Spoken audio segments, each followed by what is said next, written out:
자, 오늘 하루 잘 지내셨지요?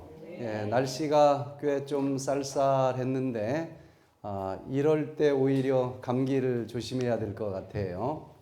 이제 우리가 건강하게 사는 비결이 무엇인지 그 비결을 배웠으면 거기서 좌로나 우로나 치우치지 않고 그대로 절제하면서 살아가는 것, 그것이 참으로 중요합니다. 자, 그래서 이 에덴으로 돌아가는 생활 습관, 백투 에덴 8가지 생활 습관 중에서 특별히 세 번째 컨티넌스, 절제하는 생활이 없이는 아무리 배웠어도 이대로 살지 않으면 소용이 없겠죠. 그래서 오늘 이 시간에는 백투 에덴의 절제 요법과 진리의 치유력이라고 하는 제목으로 지난번에는 뭘 절제하면 좋겠다 그랬습니까? 담배. 또 담배 말고 또 뭘 절제하면 좋겠어요? 두 번째는 당연히 술이 따라오겠죠. 한국 사람들처럼 또 술 좋아하는 민족이 없는 것 같아요. 그래서 누구든지 사람을 만나면 술이 따라오고, 그리고 그걸 알면서도 절제하기가 참 어려운데 이 술이라고 하는 것이 우리 건강에 어떤 영향을 끼치는지 사단이 묘하게 세뇌 교육을 시켜서 몇 잔 술 정도는 괜찮다고 그래요? 아예 한 잔 정도야 뭐 어때? 그래서 처음에는 망설이다가 내가 술을 먹지만은 시간이 지나면은 누가 술을 먹어요? 술이 이제 나를 먹어버리는 결과까지 찾아옵니다. 술은 중독성이라고 하는 게 있어서 꼭 사단이 우리 마음속에 들어오는 전략과 똑같은 것 같아요. 뭐 요 정도야 어떻게 했어? 그런데 그 한 잔으로 절대 끝나지 않고 어느새 내가 술에 노예가 되어 있는 것을 보게 됩니다. 그래서 술이 적당히 먹으면 참 좋다고까지도 얘기를 하고 그러는데 건강에는 어떤 영향을 끼치는지를 좀 살펴보면요. 일단 술을 먹는 사람들은 이 위장이 약해질 수 있다고 하는 거예요. 위장 기능이 알코올에 의해서 파괴가 되는데 건강한 청년 34명을 대상으로 연구를 했습니다. 상당량의 술을 이제 마시게 했어요. 그리고는 6시간 이내에 이 내시경 검사를 했더니 바로 30명, 34명 중에서 30명이 급성 위염이 걸려버렸다라는 사실을 보게 돼요. 그래서 술을 좀 상당히 많이 먹게 되면은 일단 먹으면 술은 어디로 들어가는 겁니까? 위장으로 들어가기 때문에 제일 먼저 피해를 입는 곳이 위장이다. 그래서 술 많이 먹는 사람들은 위장이 뭐 구멍이 났다는 둥, 뭐 위장병이 있다는 둥 여러 가지 이 피해들이 밀려온다라고 캐나다의 보몽 박사가 연구한 결과를 우리가 보게 됩니다. 또 두 번째, 술을 먹으면 어떤 장기가 망가질까요? 제일 첫 번째는 위장으로 들어가니까 알코올이라고 하는 독소 때문에 위장이 망가지는 것은 이해가 되겠고, 그 다음 위장에서 흡수가 되면 이 알코올이라고 하는 독소는 어디로 들어갈까요? 이제 해독의 장기, 간으로 들어갑니다. 그래서 술을 먹는 사람들은 간이 나빠지고 알코올성 간경화증을 비롯해서 암까지 진행되는 것을 보게 되는데 우리 몸에 들어온 알코올의 90%는 간에서 해독이 됩니다. 자, 그런데 이 알코올성 간경화증은 한꺼번에 술을 많이 먹느냐, 이것도 중요하지만 일평생 알코올을 얼만큼 먹었느냐, 모든 것을 합한 누적량과 관계가 있다는 거예요. 그래서 한두 잔 정도에 어떻게 했어? 그래도 일평생 먹으면 이게 다 누적이 되고 일정량 이상 알코올을 먹으면 이 간이 견디지 못하고 간경화증이 찾아온다라는 것을 알게 됩니다. 또 이 술을 먹으면 생식기 기능이 파괴된다라고 또 이야기를 해요. 이 알코올은 남성 호르몬을 생성하는 효소를 감소시킵니다. 그래서 성욕이 떨어지고 또 불임증 환자가 될 수 있다고 하는 거예요. 그래서 이 술을 먹었을 때에 나도 모르는 사이에 여기저기가 많이 망가지는 물질이기 때문에 이것을 절제해라 라고 얘기를 하는 거예요. 특별히 음주 전에 실험을 해봤어요. 술 마시기 전에 조사를 해보니까 정자수가 1cc에 7,800만 마리가 들어있었습니다. 그리고 이 운동성은 이 막 움직이는 정자가 잘 움직이면 좋아요. 또 잘 천천히 움직이는 게 좋아요. 잘 움직이는 게 힘이 있는 거죠. 그래서 그 활동성이 한 62% 정도가 됐었는데 술을 마신 다음에 정자를 검사를 해보니까 7,800만 마리에서 5,100만 마리로 숫자가 일단 줄어들어요. 그리고 활동력이 62%에서 16%로 떨어져 버리는 것입니다. 그래서 술이 내 몸을 하여튼 여러 군데를 망가뜨린다는 사실을 보게 돼요. 그리고 무엇보다도 술을 먹으면 헬렐레 하는 게 특징 아니겠어요? 뇌가 정신을 못 차리도록 만들어주는 게 술이잖아요. 그래서 술을 먹었을 때에 뇌세포가 파괴된다는 사실들을 보게 되는데 로마린다 대학의 이 로마린다 대학의 연구팀들이 동물을 대상으로 실험을 한 결과를 보니까 한 잔 술 마실 때마다 뇌세포가 500개씩 자살을 한다는 거예요. 그래서 한 잔 술 정도야 어떻겠나라고 생각하는 사람들이 있지만 한 잔 마실 때마다 뇌세포는 몇 개씩 죽는다? 500개씩 죽습니다.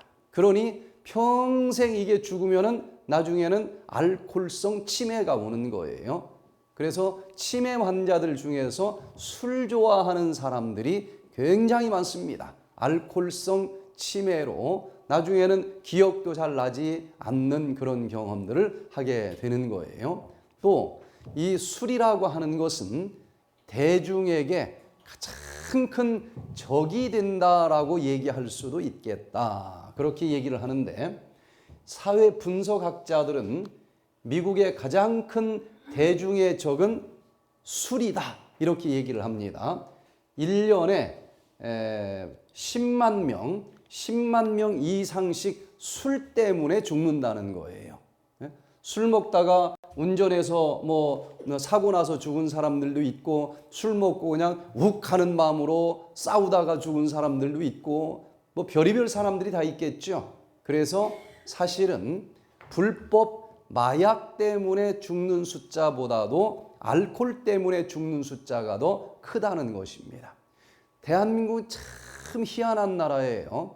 사람을 푹 찔러 죽였는데 그 사람이 맨정신에서 찔러 죽인 거하고 술에 취해가지고 찔러 죽인 거하고 어떤 게 더 형량이 낮을까요? 네? 세계에서 유일하게 우리나라만 아이고 내가 술 취해서 제정신이 아닌 상태에서 그랬습니다. 그러면 형량이 낮아져요. 근데 미국과 같은 나라는 똑같이 죽였어도 술 취해서 그랬습니다. 그러면 몇 배로 가중처벌을 받습니다. 사실은 술 취해서 그랬습니다. 그러면은 이 사람이 술만 먹으면 앞으로 무슨 짓 할지 모른단 말이에요. 그래서 술을 먹지 못하도록 더 형벌이 세져야 되는데 술 먹고 그랬습니다. 그러면 오히려 봐주는 나라는 우리나라밖에 없어요. 그래서 술은 대중의 적이다라고 생각을 하시고 한 잔 술로 술이 끝나는 게 아니고 한 잔 먹다 보면은 나중에는 술이 나를 먹어버리고 중독이 돼서 내가 질질 끌려다닐 수 있는 것이 바로 술이기 때문에 아예 첫 잔부터 절제하는 것이 답일 수 있다라고 얘기할 수 있겠어요.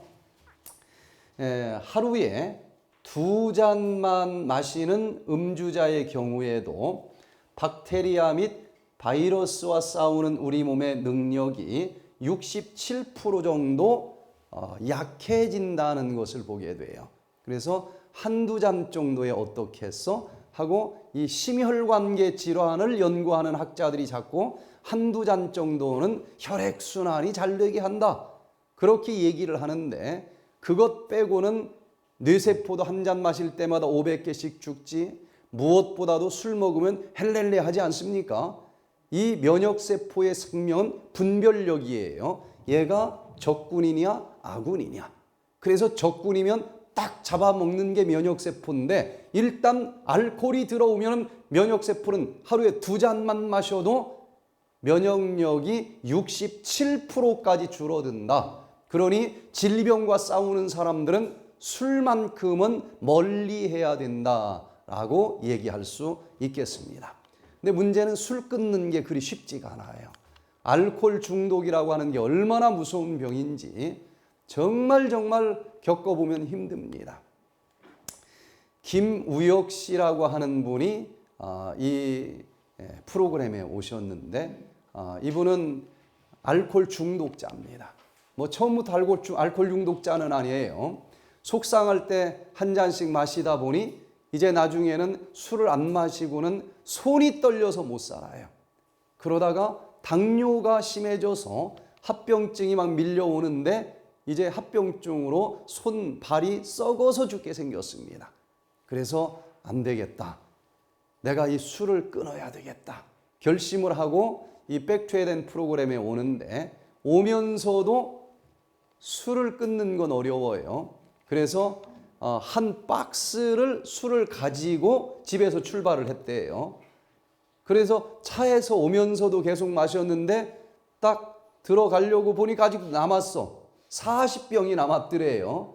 그래서 여관 하루 잡아놓고 그날 밤새 40병을 다 마시고 들어왔어요. 술 냄새가 풍풍 납니다. 이야, 이거 쉽지 않은 거예요. 그런데 이 프로그램에 와서 다행히 나는 어렵지만은 이 모든 것을 가능하게 해주시는 하나님을 이분이 만나게 됩니다.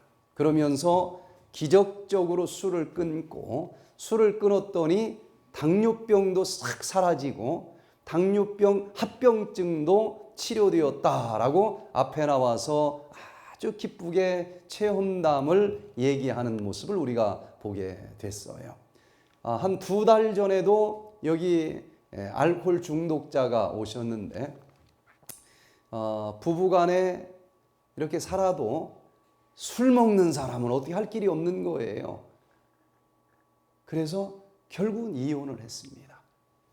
이혼을 하고 한 15년 따로 살았는데 이제 나이가 들면서 요 남편은 알코올 중독자가 됐고 당뇨도 있고 그리고 벌써 이게 뇌세포가 쩔어버려 가지고 치매가 또 오는 거예요. 그래서 그 부인이 하나님을 믿기 때문에 저러다가 그냥 길에서 죽게 생긴 거야. 너무너무 불쌍해서 저걸 어떻게 해야 되나 하다가 당신이 술만 끊으면 내가 데리고 살아보겠다. 그래서 뭐 그게 끊는다고 결심해서 될 일이 아니잖아요. 여기를 왔어요. 와서 한 달을 있었는데 얼마나 힘든지 자꾸 나가려고 그러는 거야. 뭐 생각나서 나가려고 그럴까요? 술 생각나서. 근데 그 부인이 참 정말 기도하면서 웬만하면 그냥 다 버렸을 것 같아. 그냥 강의 듣다가도 나가면 또 쫓아가서 데리고 오고 한 달을 그렇게 지내는데 첫 번째 주는 너무 힘들었습니다. 그런데 2번째 주 지나가니까 조금 가라앉아요. 3번째 주 지나니까 아주 멀쩡해져.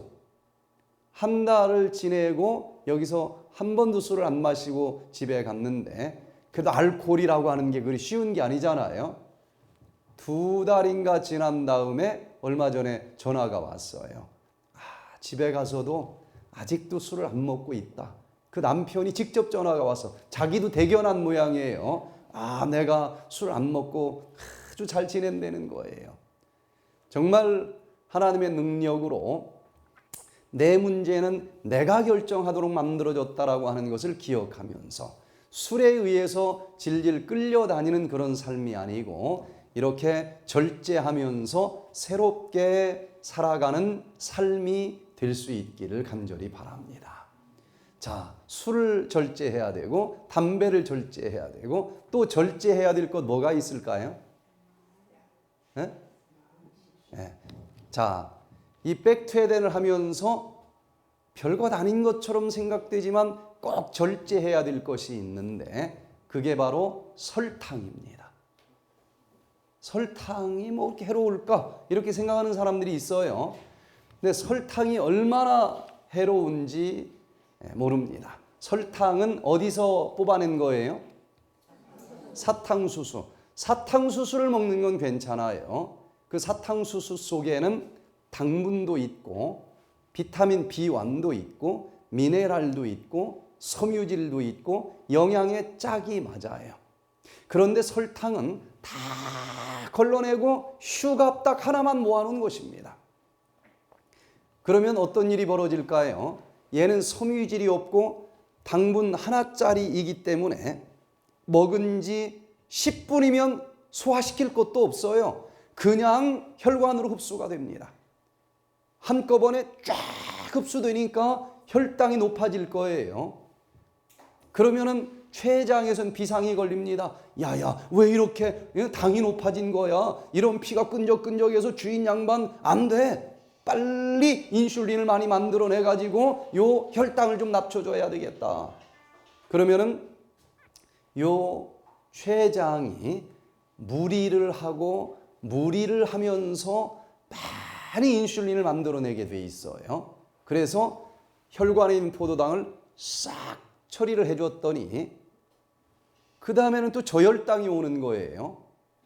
저혈당이 오면은 식은땀이 나고 아주 어지럽고 그러니까 뭔가 단 것을 먹지 않으면 쓰러지잖아요. 그럼 또 단 걸 먹는 거예요. 또 고혈당이 됩니다. 그러면 췌장이 막 과로를 하게 돼 있어요. 그래서 싹 처리해주면 또 저혈당이야. 그럼 또 설탕 먹어. 고혈당, 저혈당, 고혈당, 저혈당 계속 이렇게 변죽이 죽 끓듯이 살아가는데 그만큼 췌장은 다른 사람들보다도 과로를 하게 되어 있고 남들 120년 동안 써먹을 수 있었던 그 췌장이 한 40년만 써먹어도 망가져버리고 당뇨병이 오게 돼 있다는 거예요. 그리고 또 문제는 이 설탕이 왜 나쁜지를 알아야 좀 끊을 텐데 첫 번째 이유는 설탕은 섬유질이 없다는 거예요. 섬유질은 다 빼버리고 당분만 모은 거예요. 그래서 사탕수수에서 다 빼버리고 10%의 당분만 모아놓은 것이 바로 이 설탕입니다. 그래서 10%의 순전히 섬유질도 없는 당분만 모아놓은 것이 설탕인데 여기는 비타민도 별로 없고 미네랄도 별로 없어요. 그래서 섬유질이 부족한 이 음식을 먹으면 아까 얘기한 것처럼 소화시킬 것도 없이 그냥 소화가 흡수가 된다는 얘기죠. 흡수가 되면서 고혈당, 조금 지나면 저혈당, 고혈당, 저혈당 그러면 성격도 변죽이 죽 끓듯이 끓는 사람이 되게 돼 있어요. 그만큼 췌장이 과로를 하게 되어 있고 당뇨병이 찾아올 수밖에 없다. 두 번째는 이 설탕은 저혈당의 원인이 됩니다. 왜 저혈당의 원인이 되느냐? 이 당이 설탕을 먹으면 섬유질이 없으니까 한꺼번에 올라가는데 그 다음 췌장에서 인슐린이 나와가지고 싹 청소를 해주면은 그 다음에는 또 하나도 없어요. 섬유질이 있는 현미밥을 먹으면 섬유질이 당분을 소장해서 끌고서 한꺼번에 혈관으로 들어가게 해주질 않아요.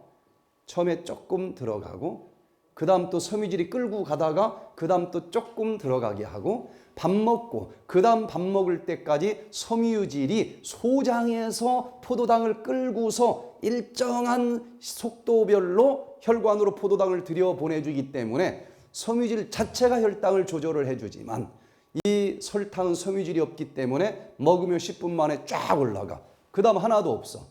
그 다음 또 쫙 올라가. 그래서 결국은 고혈당이 됐다가 그 다음에는 설탕이 이 혈관에 없으니까 저혈당이 올 수밖에 없다는 거예요. 자, 이 설탕을 먹으면 계속 설탕을 먹게 돼 있습니다.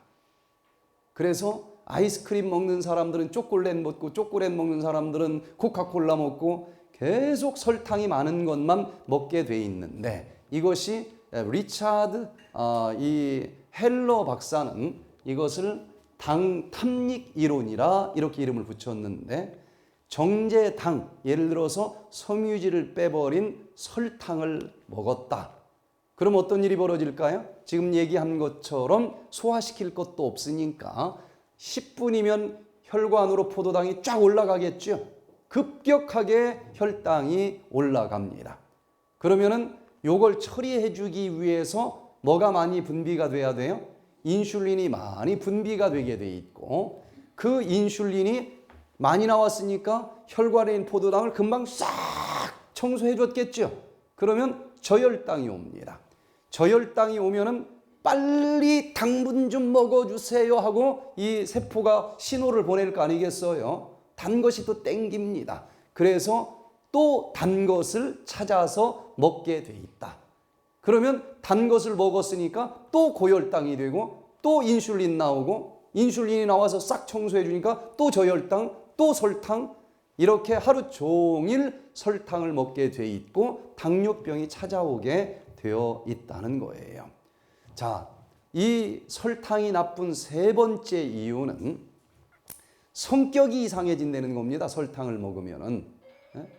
그래서 청소년들 중에서도 비행 청소년들의 특징은 설탕을 즐겨 먹는다는 거예요.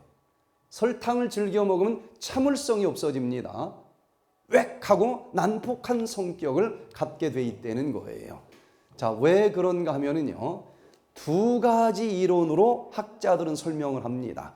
설탕을 먹으면 왜 성격이 급해지고 이렇게 난폭해지는가? 하나는 이 버나드 림랜드 박사님께서는 영양 결핍 이론으로 설명을 합니다.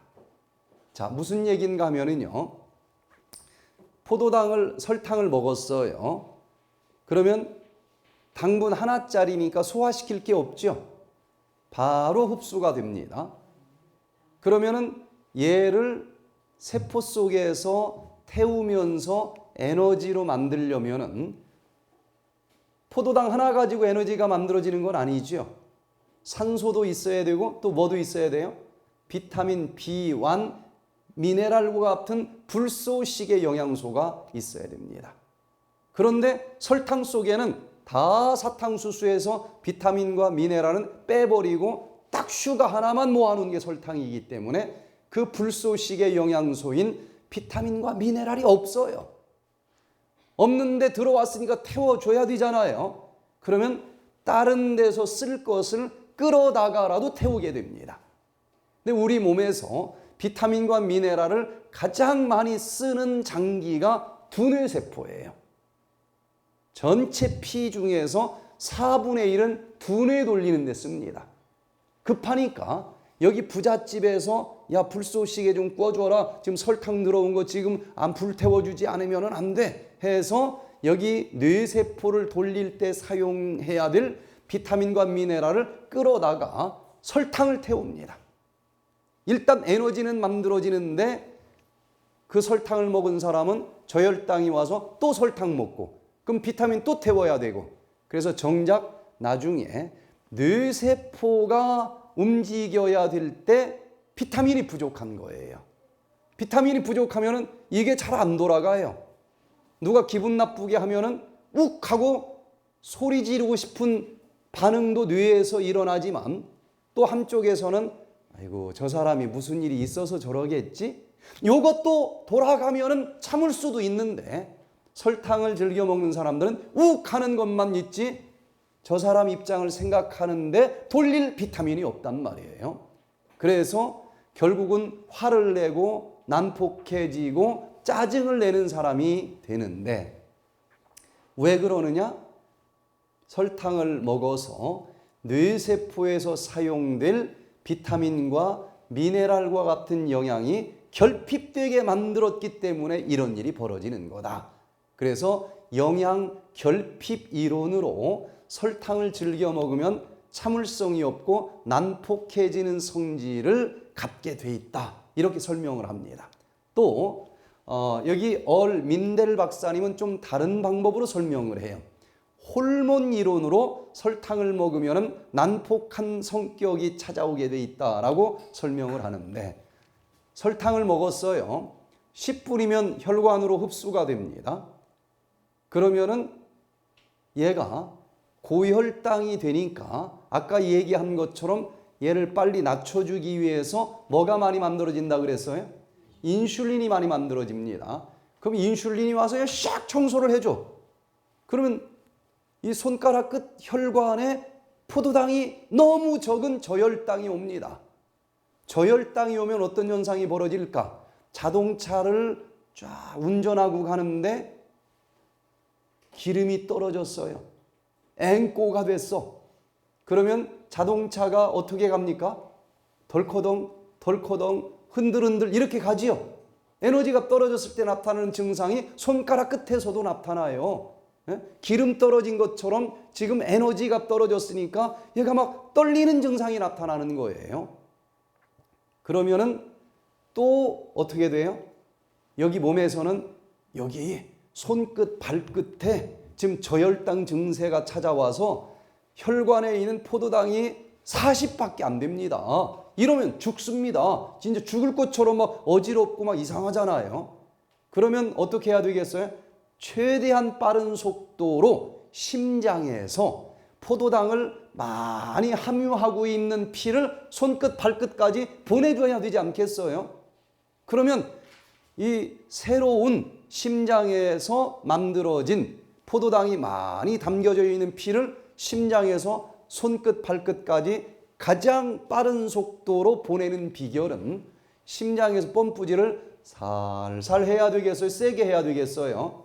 세게 해야 되겠지요. 그러면 심장 박동을 거세게 만들어주는 호르몬이 있는데 그게 바로 아드레날린 호르몬이라는 거예요. 그래서 설탕을 즐겨 먹으면 무슨 호르몬이 많이 나오게 돼 있다? 아드레날린 호르몬이 많이 나오게 돼 있다. 그런데 아드레날린 호르몬은 어떤 일을 또 하는가 하면 신경질적으로 사람을 만들어줍니다. 핏대를 세우기를 좋아하게 만들고 웩웩거리게 만들어준다는 거예요. 그래서 설탕을 먹으면 저혈당이 오고 저혈당을 해결하기 위해서 아드레날린 호르몬이 많이 나오게 돼 있고 아드레날린 호르몬 때문에 그 사람의 성격이 난폭하게 변하게 돼 있다. 이렇게 전문적으로 설탕을 먹었을 때의 성격이 난폭해질 수밖에 없다라고 학자들은 분석을 합니다. 심지어 이 설탕을 즐겨 먹으면서 찾아오는 저혈당이 정신분열증을 만들 수도 있다고까지 이야기를 해요.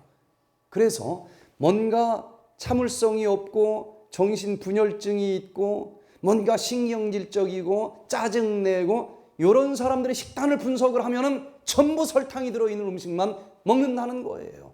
다른 건 입에도 안 돼요. 그런 것만 좋아하기 때문에 그런 사람이 됐다라고 분석을 합니다. 그래서 설탕이 좀 뭐 나쁘다고는 생각을 하지만 이렇게 심각하게 생각하는 사람들이 별로 없다니까요. 그래서 백투 에덴에서는 일절 설탕을 쓰질 않습니다. 요리할 때 설탕을 안 써요. 그러나 지금 저 밖에서 만드는 요리법에서는 아이고 냉면 맛있다 해서 한 사발 먹고서 밑바닥 보면은 뭐가 있어요? 설탕이 한 수저 아직도 남아 있습니다. 막국수 맛집 여기 있는 거 가보잖아요. 맛집 별거 아니야. 설탕 많이 쓴 거예요. 동치미 국물도 설탕을 얼마나 넣고 미원을 얼마나 넣는지 너무 맛있는데 뒤끝이 안 좋아. 고기가 육질이 부들부들하고 정말 맛집이다. 거기다 뭐 뿌렸어요? 설탕 뿌렸어. 그래서 거의 맛집의 비결은 설탕과 조미료입니다. 그래서 이 설탕을 먹는 사람들은 저혈당이 찾아오게 되어 있는데, 미국 상원의 영양특위 보고서에 따르면은 여기 미국 분자교정의학회 회장인 마이클 레서 박사가 뭐라고 얘기를 하는가 하면요, 정신분열증 환자의 67%가 저혈당증을 원인으로 하고 있다. 여러분, 부부싸움을 언제 많이 하나요? 밥 든든히 먹고서 주로 싸웁니까? 배고플 때 싸웁니까? 배고플 때 싸워요. 그걸 아직도 모르는 사람은 계속 싸울 거야. 제가 이제 결혼을 하고 서로 성격이 다르니까 이제 맞춰가는 그런 시절이 있잖아요.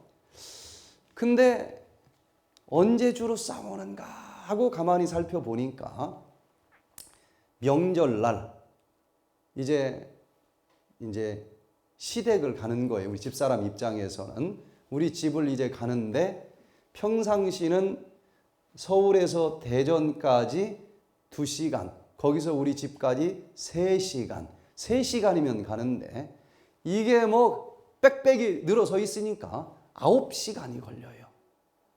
계속 서 있는 거야. 그러면 이제 밥 먹는 시간도 중간에 이제 밀려오겠죠. 근데 그때 제 마음은 집에 가면은 이제 맛있는 것도 명절날이니까 많이 해놨을 거 아니겠어요. 그래서 다른 날도 아니고 명절날 이거 그냥 음식점 이 음식 먹는 거보다도 다른 때면 30분이면 가는 거리니까 조금 참고, 때가 됐지만 조금 참고 집에 가서 맛있는 음식 먹는 게 좋지 않겠느냐. 그래서 자꾸 조금만 하면서 식당을 지나치는 거예요. 근데 이게 30분 만에 도착을 하는 게 아니라 4시간이 지나고 5시간이 지나니까 이제 어떤 현상이 벌어졌겠어요? 몸속에서 저혈당 증상이 오는 거예요. 저혈당 증상이 오면은 아까 얘기한 것처럼 누구든지 신경질이 나고 짜증이 나게 돼 있습니다. 그래서 그때 나도 모르게 막 짜증을 내는 거야, 이게. 그때마다 싸우는 거예요. 그러다가 우리 집사람이 내가 언제 화를 내는지를 간파를 했어. 그래서 운전을 하다가 막 목소리가 높아지면은 우리 집사람은 뭐 어떻게 하는가 하면 얼른 오렌지 주스를 입에다 대줘요. 그것만 마시면 그냥 끝나는 건데 맨날 싸우는 거야. 나중에 알고 보니까. 저혈당 증세 때, 즉 밥이 나오기 전에 밥이 조금 늦게 나와서 신경질을 내고 그런다. 그거 막 받아치고 싸우는 사람은 바보입니다. 얼른 입에다 뭐 먹을 거 밀어 넣어주면 끝나는 건데 거기서부터 싸움이 시작이 돼요. 그래서 이 정신분열증 환자들 중에서 67%는 저혈당을 경험을 한다는 거예요. 저혈당. 그래서 그들은 설탕을 즐겨 먹으면서 자꾸 저혈당에 빠지는 사람들이 많다. 이렇게 얘기를 합니다. 자, 또 이 일본에서 연구한 결과, 또 미국에서 연구한 결과들을 보면은요, 설탕을 즐겨 먹는 청소년들은 비행 청소년이 될 가능성이 많다는 거예요. 이거는 아주 유명한 연구 결과들입니다. 미국의 심리학자 그리고 또 정신건강치료사이면서 알렉산더 샤우스 박사가 연구한 결과는, 예전에는요 청소년들이 가는 깜빵이 뭡니까? 소년원. 일본에서 이 소년원 아이들을 대상으로 연구를 많이 했어요. 옛날에는 소년원에 가는 아이들 어렸을 때부터 얼마나 난폭합니까? 이 아이들을 연구하면서 주로 문제를 어디서 찾았는가 하면은 가정이 문제가 있다. 부모가 교육을 잘못시켰다. 이런 쪽으로만 계속 문제를 찾았는데 이 심리 영양학이라고 하는 학문을 통해서 연구해 보니까 이 아이들은 음식이 공통점이 있더라는 거예요. 무슨 공통점? 설탕을 많이 먹는 공통점. 그래서 설탕을 많이 먹는 애들이 아까 설명한 것처럼 난폭해지고 참을성이 없도록 만들어져 있다는 것입니다. 그래서 이 박사님이 식사와 범죄 그리고 비행이라고 하는 책을 냈어요. 식사하고 비행하고 무슨 상관이 있느냐? 밀접하게 관계가 있다는 것입니다. 그래서 소년원에 들어간 아이들은 음식이 비슷해요. 인스턴트 식품에다가 설탕이 많이 들어가는 식품을 좋아한다는 공통점이 발견이 돼서 심리와 영양은 완전히 밀접하게 하나로 연결되어 있다. 그래서 심리 영양학이라고 하는 학문이 새롭게 태동을 한 거예요. 이 책에서는 뭐라고 얘기를 하는가 하면요. 저혈당으로 인한 정신불안이 청소년 비행과 범죄의 중요한 원인이다. 알고 보니까 저혈당일 때 모든 범죄를 다 저지르더라는 거예요. 교도소나 재소자들의 과거 식생활을 면밀히 조사함으로써 그들이 유달리 단 것을 좋아했다는 사실을 밝혀낸 거예요. 그래서 현재 그들은 대부분 옛날에 어렸을 때 단 것을 좋아했고 지금은 대부분 저혈당 상태에서 살아가는 경우가 많고 저혈당 상태에서 전부 범죄를 저지르고 있더라. 이 놀라운 사실을 발견하게 됐습니다. 그래서 식생활을 개선함으로 저혈당 문제를 해결을 했더니 이 난폭한 성격이 차분한 성격으로 변하더라. 그래서 이 신경질적이고 자꾸 짜증을 내고 그러는 사람들은 음식을 분석을 할 필요가 있다는 거예요. 자, 네 번째, 설탕은 칼로리 공백식품입니다. 이게 무슨 얘기인가 하면요, 우리가 칼로리가 있는 음식을 먹으면 소화가 돼서 세포 속에 있는 미토콘드리아로 들어갑니다. 그러면 얘가 태워지면서 에너지로 나오는 것인데 이 포도당이라고 하는 장작 혼자 태워질 수 있는 것은 아니죠. 여기에 뭐가 있어야 돼요? 비타민과 미네랄과 같은 불소식의 영양소가 양은 적지만 있어야 됩니다. 그리고 산소까지 들어오면 이때 스파크가 일어나면서 ATP라고 하는 에너지를 만들고 그 힘으로 우리가 살아가는 겁니다. 그런데 문제는 설탕을 먹으면 다른 거 하나도 없어요. 포도당만 있습니다. 비타민과 미네랄은 다 벗겨내버렸어. 그래서 요 비타민과 미네랄이 부족하기 때문에 뇌세포를 움직일 때 써먹을 비타민과 미네랄을 끌어서 얘를 태워주기 때문에 정작 뇌세포를 돌려야 될 때는 비타민이 부족해서 안 돌아가요. 남을 이해하는 생각은 할 여유가 없어. 이게 안 만들어져요. 비타민이 부족해서. 그래서 신경질적이고 짜증이 많은 사람들로 성격이 변하게 되어 있다. 그래서 설탕은 분명히 칼로리가 있습니다. 그것도 당분이니까. 칼로리가 있는데 여기 뇌에서 비타민을 끌어다가 태우면 성격이 난폭해질 것이고 또 그렇지 않으면 장작만 들어왔지 이 불소식의 영양소가 없기 때문에 칼로리로 태워지지 않는 칼로리다. 그래서 empty 칼로리 식품이다. 계산적으로만 칼로리가 있지 이 속에서는 칼로리로 에너지화 되지 않는 그런 음식이다. 그래서 칼로리 공백 식품이다 라고 얘기를 합니다. 그래서 당분만 있고 비타민과 미네랄이 결핍된 음식을 칼로리 공백 식품이라고 그러는데 현미밥은요, 거기에 녹말이라고 하는 장작도 있고 그 누르스름한 현미 껍질에 비타민과 미네랄이 들어있기 때문에 얘는 먹는 대로 다 태워지면서 에너지를 잘 만들어주지만 껍데기를 싹 벗겨낸 흰밥을 먹으면 녹말이라고 하는 장작만 들어와요. 칼로리는 분명히 있는데 그걸 태울 수 있는 현미 껍질에 있는 불소식의 비타민과 미네랄 영양소가 없기 때문에 칼로리를 태워지지를 못해요. 그래서 칼로리가 계산적으로는 있는데 속에선 칼로리로 안 태워지는 식품을 뭐라고 부른다? 칼로리 공백식품이다.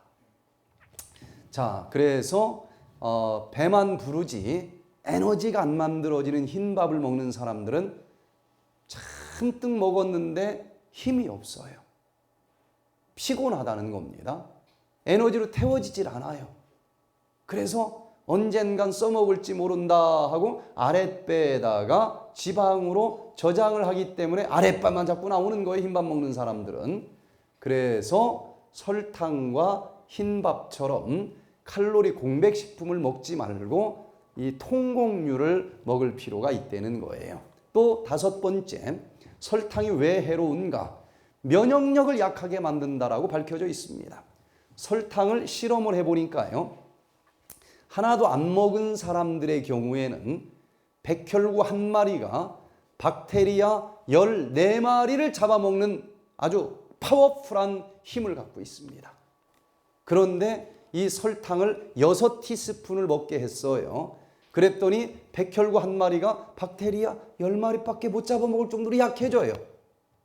또 이 설탕을 24티스푼을 먹었더니 백혈구 한 마리가 설탕 박테리아 한 마리밖에 못 잡아먹어 14분의 1로 면역력이 떨어지더라는 거예요. 그래서 설탕을 먹고 단 것을 좋아하는 사람들 면역력이 현저하게 떨어져서 대부분 자가면역 질환으로 고생을 합니다. 그런데 이 환자들을 보면은요, 어렸을 때 이 아토피 환자들을 치료하면서 보니까 전부 다 단 것을 좋아해. 면역력이 약해지는 거예요. 에이, 그러면 뭐 누가 설탕을 24티스푼이나 먹겠느냐 이렇게 생각을 하지만 설탕이 숨어 있는 상태로 우리 몸속에 들어와요. 예를 들어서 이 코카콜라, 사이다 이런 청량 음료는 13%가 설탕입니다. 아이스크림은 22%가 설탕이에요. 맛있는 냉면 설탕이 한 수저 나옵니다. 맛있는 동치미 국물 설탕물입니다. 그래서 지금 현대인들의 요리법을 비교해 보면 저기 저 텔레비전에서 요리 강습할 때 보세요. 설탕 안 들어가는 거 봤습니까? 간장에다가도 설탕, 고추장에다가도 설탕, 전부 설탕 아니면 그 맛이 안 나오게 되어 있어요. 그러니까 전부 다 면역력이 떨어져가지고 이 병 저 병 다 가지고 사는 겁니다. 요리법을 바꿔야 돼요. 설탕은 전혀 쓰지 않습니다. 백투에덴에서는. 그럼 달게 하려면 뭘 해야 되느냐? 차라리 단맛을 내려면 설탕을 쓰지 말고 꿀을 쓰는 게 나아요. 아니면 제대로 재래식으로 만든 조청을 씁니다. 그게 뭐 무슨 차이가 있느냐? 설탕은 사탕수수에서 비타민, 미네랄 다 빼고 딱 슈가, 당분 하나만 모아놓은 게 설탕이고 비타민, 미네랄이 없기 때문에 지금 얘기한 여러 가지 문제들을 만드는데 꿀은 어떨까요? 꿀도 단 것이 들어있지만 꿀은 누가 걷어온 거예요? 벌이 걷어온 건데 그 꿀 속에는 당분만 있는 게 아니라 비타민도 있고 미네랄도 있고 다 섞여 있기 때문에 설탕하고는 차원이 틀려요. 또 조청도 괜찮은데 조청은 뭘로 만드는 겁니까? 쌀이나 뭐 감자나 이런 곡식으로 만드는 거죠. 그것을 전체를 다 삭힙니다. 뭘 빼내는 게 아니에요. 거기에 있는 비타민, 미네랄 그대로 있습니다. 당분과 함께. 그래서 정맛을 내려면은 화학적으로 만든 이상한 조청 말고 옛날식으로 만든 그 조청이든지 아니면 뭘 쓴다? 꿀을 쓰는 게 좋다. 예, 그런 부분들은 이제 아주 제한적으로 쓸 수 있지만 그 하나만 이렇게 뽑아놓은 당은 그렇게 바람직하지는 않아요. 당분만 있는 것이 아니고 그것을 태울 수 있는 비타민과 미네랄이 있는 천연당, 그게 바로 제일 추천할 수 있는 것은 꿀과 조청이다라고 얘기할 수 있습니다. 자, 설탕을 이제 종합적으로 세계적으로 유명한 사람들이 뭐라고 평가했는지를 들어보면은 좀 실감이 날 거예요. 여기 20세기 미국 영화계를 풍미했던 로리아 스완슨이라고 하는 사람은 한마디로 설탕을 뭐라고 얘기를 했는가 하면은 설탕은 독약이에요. 그걸 먹는 건 자살행위나 마찬가지예요. 이렇게 얘기를 합니다. 설탕은 독약이라는 거예요. 또 20세기 매크로바이오틱스 창안자인 사쿠라자와 뇨이치는 뭐라고 설탕을 얘기를 했는가 하면 설탕은 근대 문명이 극동과 아프리카에 제공한 최대의 악이다. 최대의 악이다. 설탕을 먹으면 이빨이 다 썩어버리지요. 설탕을 먹으면 치매가 또 온다는 것입니다. 왜 치매가 올까요? 설탕을 먹었더니 결국은 요거 연소시키기 위해서 뇌세포가 써먹을 비타민과 미네랄을 다 써먹어 버렸고 요게 안 돌아가, 기억이 안 돼. 그럼 그게 뭡니까? 그게 치매예요. 그래서 일본에서 연구한 것을 보면은 여기 주머니에다가 계속 사탕 넣고 다니는 할머니들 있죠? 치매에 걸릴 가능성이 훨씬 높습니다. 구체적으로 수치가 나와 있어요. 예, 그래서 단 거 계속 넣고 다니면서 먹는 사람들은 치매에 걸릴 가능성이 높습니다. 또 설탕 연구의 선구자로 알려져 있는 윌리엄 코다 마틴 박사는 뭐라고 얘기를 했는가 하면 설탕은 인체 내에서 촉매의 활성도를 낮추고 질병을 유발하는 물질이다. 설탕은 독극물로 분리해야 된다. 설탕을 먹으면은 면역세포가 쫙 깔아져 버려요. 질병과 싸움에서 결국 내가 지게 만듭니다. 그래서 설탕은 독극물로 분류를 해야 된다라고까지 얘기를 하는 거예요. 또 미국의 실험심리학 박사 알렉산더 사우스 박사는 뭐라고 얘기를 했는가 하면 설탕의 과잉 섭취에는 범죄 심리와 밀접한 관계를 맺는다. 단 걸 먹는 사람들일수록 난폭하고 범죄자가 될 가능성이 있다는 겁니다. 그냥 얘기하는 게 아니고 전부 연구 결과들로 입증되는 이야기들이에요. 또 오이타 대학의 이노 세츠오 교수가 발표하기를 설탕은 뭐다? 마약이다. 마약이다. 우리가 생각했던 것보다 굉장히 심각하죠. 네, 절제해야 될 게 설탕입니다. 마약이라는 거예요. 또 분자 교정의학의 선구자인 아브라함 호퍼 박사는 뭐라고 얘기를 했는가 하면요.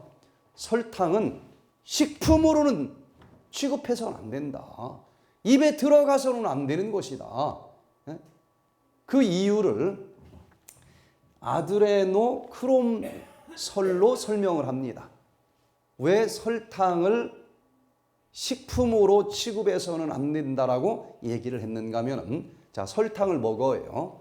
설탕을 먹으면은 금방 흡수가 돼서 고혈당이 되고 조금 지나면은 췌장에서 만들어낸 인슐린이 왕창 쏟아져서 샥 청소를 해주니까 저혈당이 온다 그랬잖아요.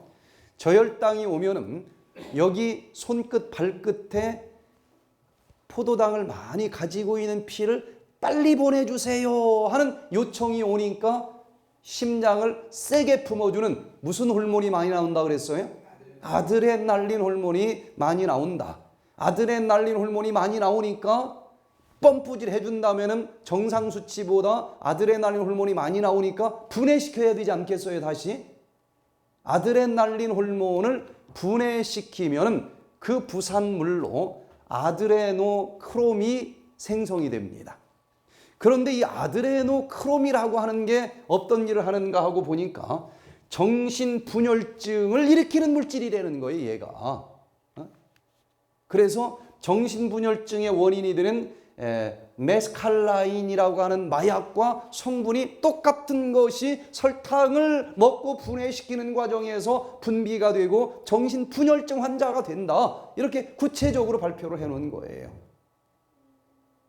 막연히 생각한 거하고 좀 다르지 않습니까? 설탕 절제해야 될 식품이라는 거예요.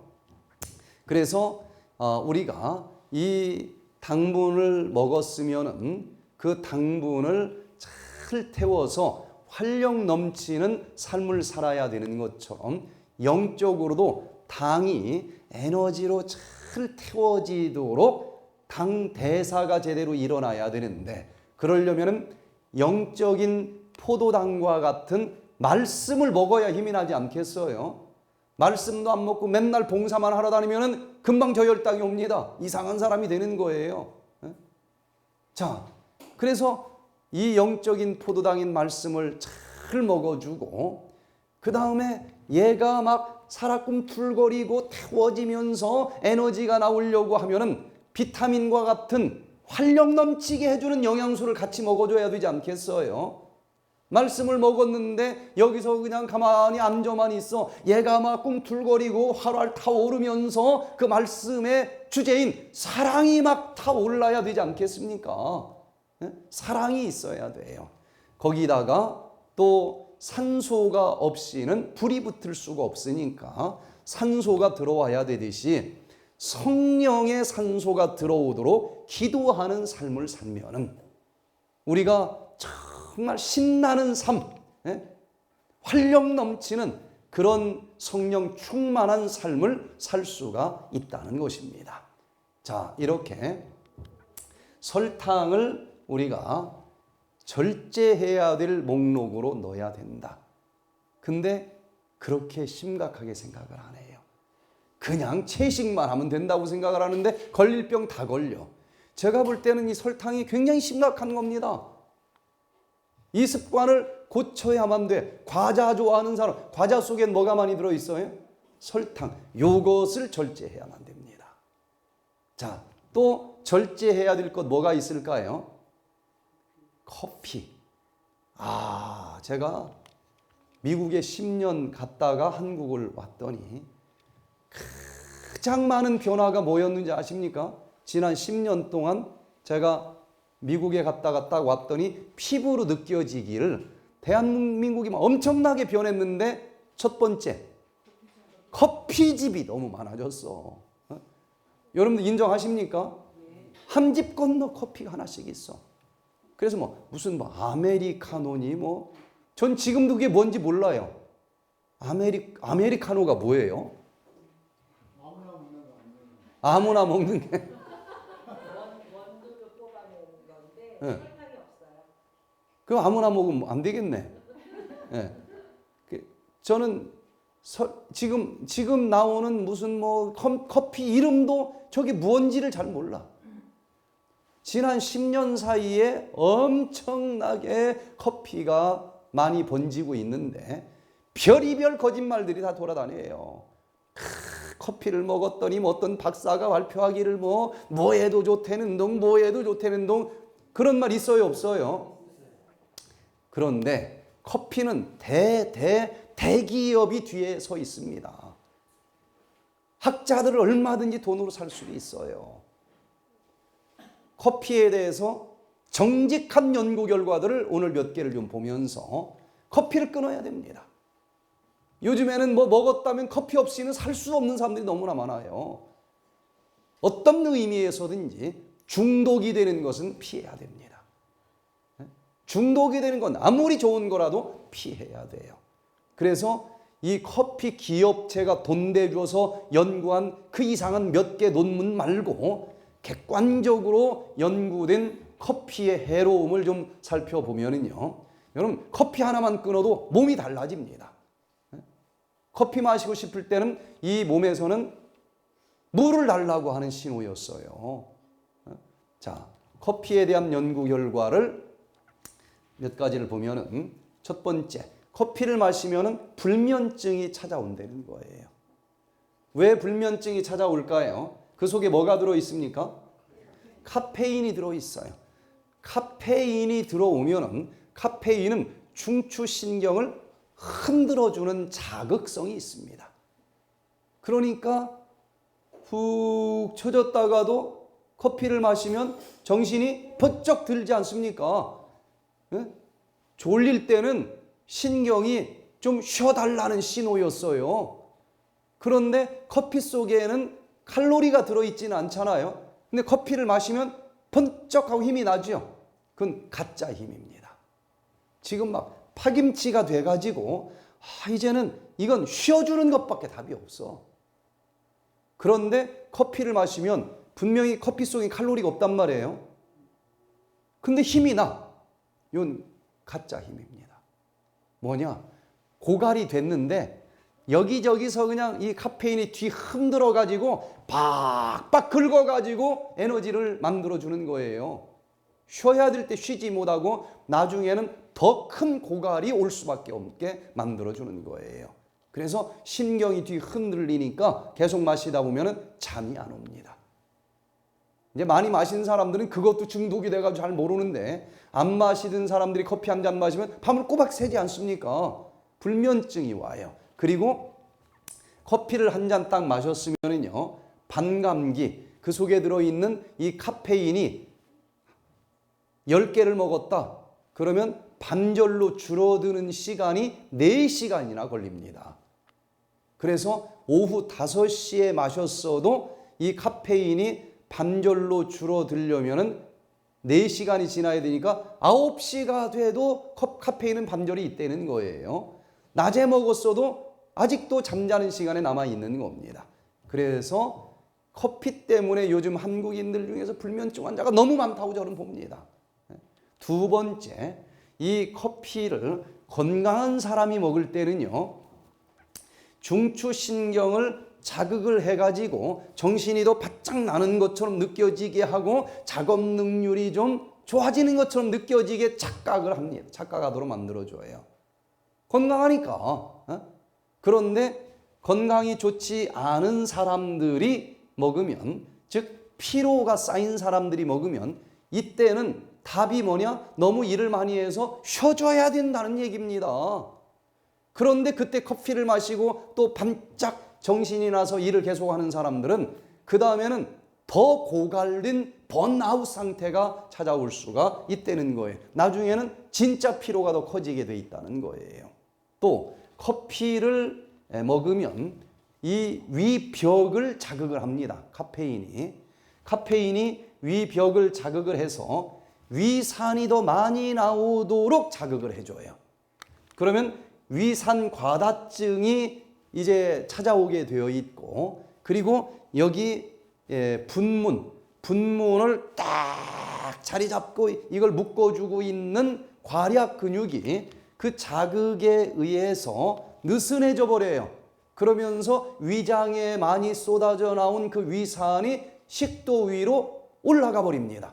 이것을 역류성 식도염이라 그러고, 위장에서는 그나마 위장벽에 아주 튼튼한 점막세포가 코팅이 되어 있기 때문에 견디지만, 그 강력한 염산, 위산이 식도로 올라가면 식도벽에는 그 점막세포가 아주 얇고 약합니다. 그래서 올라가면은 어떤 일이 벌어지느냐? 이 얼굴에다가 염산 딱 한 잔 부어버리면 어떤 일이 벌어져요? 그냥 타버립니다. 마찬가지로 식도가 그냥 타버려요. 타니까 속이 쓰려. 아랫배가 아니고 명치뼈 위에 있는 속이 쓰려. 이 사람들은 위산이 역류된 사람들이 많아요. 아파, 여기가.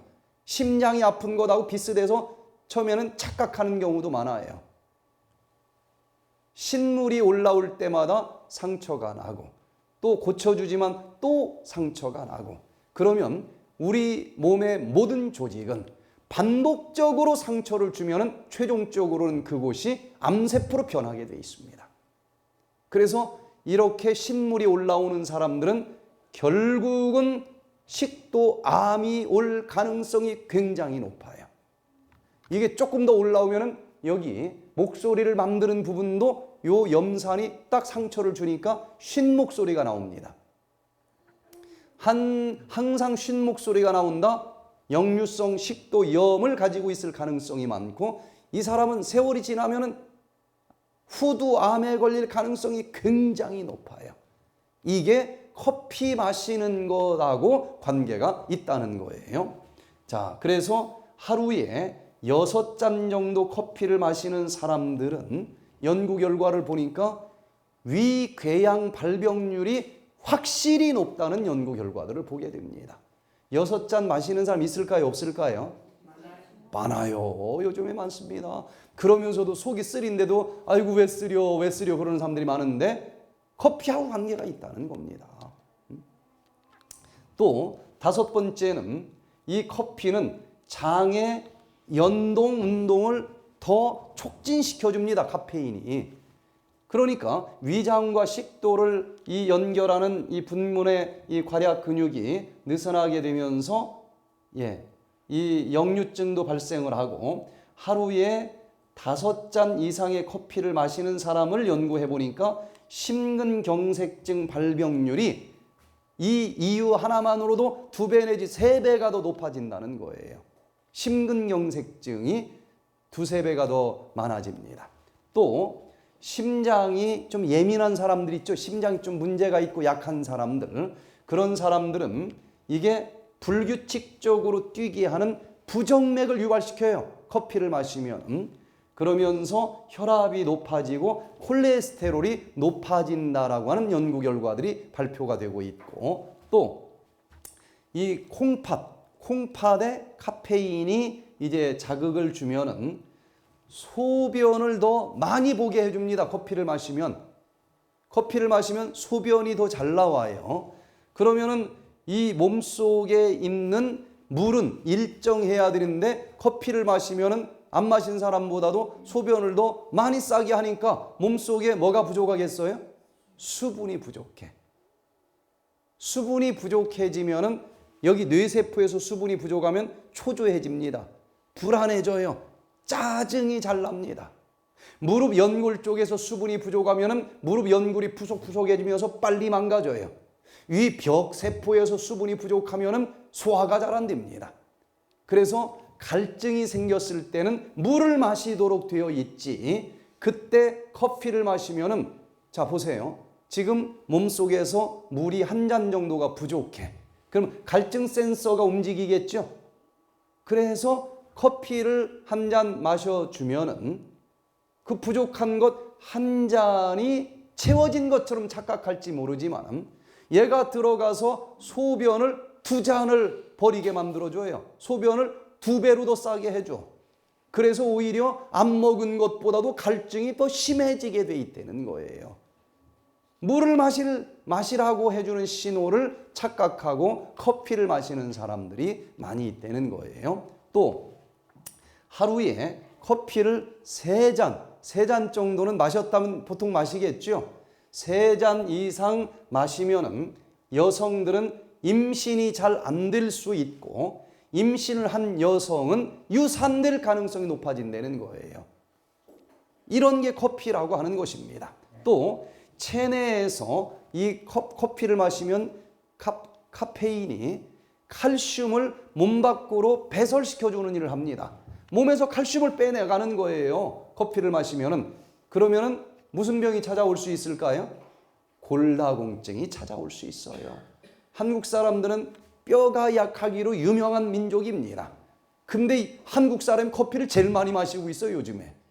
전부 골다공증 환자예요, 골다공증 환자. 자, 특별히 가장 최근에 발표된 연구 결과 아마 여러분들 들으셨을 거예요. 2018년 3월 29일, 바로 얼마 전에 난리가 났었죠. 난리가 났었어. 미국의 캘리포니아주에 있는 로스앤젤레스, 여기 법원에서 발표를 했는데, 국제암연구소에서 연구해 보니까 커피는 원두 커피를 생으로 먹으면 그 맛이 안 나죠. 얘를 어떻게 해야 될까요? 볶아야 돼. 안 볶으면 그냥 콩입니다, 그게. 그래서 얘가 거무틱틱하게 탈 때까지 볶아야 커피가 만들어지는 거예요. 그런데 모든 것을 태울 때는 뭐가 나오는가 하면은 아크릴마이드라고 하는 독성 성분이 나온다는 거예요. 발암물질이 나온다는 것입니다. 원두 커피는 안 태우면 커피는 안 만들어지는 것인데 이 태울 때 아크릴마이드라고 하는 발암물질, 바로 여기 이 국제암연구소에서 발표하기를 원두 커피를 만들 때 이걸 볶는데 그 과정에서 이 A 등급으로 분류된 발암물질 아크릴마이드라고 하는 것이 발생을 한다. 그리고 요걸 가지고 동물 실험을 했더니 요것은 암을 일으키는 것으로 증명이 됐어요. 그래서 소비자 연맹단체에서 이 커피 속에는 이렇게 암을 일으키는 것으로 이미 증명된 발암물질이 들어있으니까 먹고 안 마시고 마시고 안 마시고는 다 자기들 마음이지만 적어도 이 사실을 알려줘야 되지 않느냐. 그래서 커피 봉지에다가 이 커피는 발암물질이 들어있습니다라고 경고문을 붙여줘야만 됩니다라고 고소를 했더니 그 돈 많은 커피 회사에서 가만히 있을 턱이 없겠죠. 수많은 학자들을 사가지고 이게 틀렸다라고 하는 것을 증명하려고 애를 많이 썼습니다. 그런데 최종적으로 미국의 법원에서 뭐라고 판결이 났는가 하면은 커피 속에는 발암물질이 들어있고 그 발암물질을 실험을 해보면은 암이 생긴다라고 하는 분명한 그 결과들은 있는데 커피 회사에서 그 많은 학자들을 다 동원을 해서 이 커피를 먹어도 암이 걸리지 않습니다 라고 하는 분명한 연구 결과는 하나도 없더라는 거예요. 그래서 써라, 커피는 발암물질을 가지고 있다라고 써라, 이렇게 지금 판결이 나가지고 난리가 난 거예요. 이게 정직한 연구 결과입니다. 그래서 커피만큼은 절제하면서 살자. 자, 별것 아닌 것처럼 보이는데 이런 것들이 내 자아를 흔들어요. 나는 안 마시고 싶은데 자꾸 마시게 하는 중독성. 하나님께서 인간에게 허락하신 능력 중에서 가장 고귀하고 가장 큰 특권은 선택의 자유를 주셨다는 거예요. 인간에게 자유의지를 주셨다는 것입니다. 그런데 처음에는 그냥 한번 먹어보는데 나중에는 내가 먹는 게 아니라 얘가 먹게 만들어. 이건 자유의지를 활용하지 못하게 만드는 거잖아요. 이건 사탄이 만든 물질입니다. 그래서 아무리 어떤 결과가 온다 할지라도 중독성이 있는 것만큼은 사람은 먹어서는 안 되는 거예요. 그래서 여기 내가 어떻게 살아가는 것이 가장 행복한 길이고 가장 건강한 길인가? 그게 진리라고 하면은, 참된 이치의 길이라고 하면은 거기서 어느 쪽으로든지 벗어난 것은 이게 부절제죠. 그래서 참된 절제는 진리대로 살아가는 겁니다. 좌로나 우로나 치우치지 아니하고. 근데 많은 사람들이 절제 그러면 뭔가 억압받고 좀 자유가 없고 그런 걸로 생각을 하잖아요. 자, 연을 한번 날려보세요. 연이 저 푸르른 하늘을 막 날아다니는데 어쩌면은 팽팽 잡아당기면서 아니 왜 주인 양반이 나를 이렇게 구속하나? 나 좀 놔주면 저 푸르른 창공을 그냥 자유롭게 날아다닐 수 있을 것 같은데 왜 나를 이렇게 구속하는 거야? 그러는 것 같기도 해요. 그죠? 그런데 막상 연이 연줄에서 딱 끊어지면 어떤 운명이 됩니까? 이리저리 휘감아 돌다가 결국은 시궁창에 쑤셔 박힐 수밖에 없는 운명이 된다는 거예요. 연은 주인의 손에 잡혀 있는 동안에 사실은 푸르른 창공을 가장 높이 날아갈 수 있다고 하는 것입니다. 어쩌면 많은 사람들은 왜 하나님이 내 양심의 끈을 잡고서 안 놔주나? 이거 딱 끊어버리면 내가 더 자유스럽게 행복하게 살아갈 수 있을 것 같은데, 그래서 이 진리의 끈을 딱 끊어버리고 싶은 사람들이 얼마나 많이 있습니까? 하나님으로부터 이 관계의 끈을 딱 끊어버리면 결국은 어떻게 됩니까? 이걸 끊어본 사람이 있었잖아요. 니체가 뭐가 죽었다고 그랬어요? 신은 죽었다. 그러니까 이걸 끊어본 사람입니다. 그랬더니 시궁창이로 쑤셔 박혔어요. 알프스 산맥에서 니체는 마지막에 미치광이가 되어서 자살을 했습니다. 그러니 이 진리의 끈에 탁 묶여서 하나님 말씀대로 절제하면서 살아가는 것, 그게 사실은 억압당하는 것이 아니고 가장 자유롭고 가장 행복한 길이다. 그래서 하나님께서는 여기 요한복음 8장 32절에서 진리를 알지니 진리가 너희를 자유케 하리라. 아이고, 고기도 안 먹어, 술도 안 먹어, 커피도 못 마셔, 무슨 재미로 살아? 그런데 그럴 것처럼 보이지만 요걸 안 먹고 절제하면서 진리대로 살아가는 사람들은 정말 자유롭다는 것입니다. 제가 요 담배를 안 피면 무슨 재미로 사나? 이렇게 생각한 적도 있었는데 요걸 딱 끊어보니까 세상에 편할 수가 없어. 이렇게 예전에는 밥만 먹으면 막 요것도 찾으러 쫓아다녀야 되잖아요. 심지어 학생 때는 또 돈도 없잖아요. 이게 끊어지면 며칠 전에 침뱉어가 딱 꺼서 버린 잿더리를 또 뒤지는 그 비참한 또 꼴을 본단 말이에요. 그런데 이걸 안 먹어도 초조해지는 것도 없고 밥 먹고 요거 찾으러 다닐 필요도 없고, 이게 진짜 자유로구나. 이게 진짜 행복이로구나. 여러분, 진리를 알지니 진리가 너희를 자유케 하리라. 이 진짜 복음 중에 복음을 꼭 체험할 수 있게 되기를 간절히 바라면서 오늘 말씀을 마치겠습니다. 안녕하십니까? 양일권 박사입니다. 여러 가지 생활 습관병으로 고생하고 계시는 분들이 있습니까? 백투에덴 힐링 센터로 오십시오. 질병을 근본적으로 치유하실 수 있습니다. 현대인들을 괴롭히는 각종 암, 고혈압, 심장병, 뇌졸중, 당뇨병, 류마티스, 아토피, 알러지, 자가 면역 질환 등은 잘못된 생활 습관 때문에 생기는 생활 습관병입니다. 유전학에 의하면 이러한 각종 생활 습관병들은 태어날 때 이미 부모로부터 질병 유전자를 물려받았을 가능성이 높다고 합니다. 그러나 최근에 발전한 후생 유전학에 의하면 어떤 종류의 질병 유전자를 가지고 태어났을지라도 유전자의 스위치를 끄기만 하면 질병이 치유되고 그 질병으로부터 해방될 수 있습니다. 그런데 그 유전자의 스위치를 끄느냐 켜느냐 하는 것은 그 사람이 태어난 후에 생활 습관에 의해서 결정됩니다.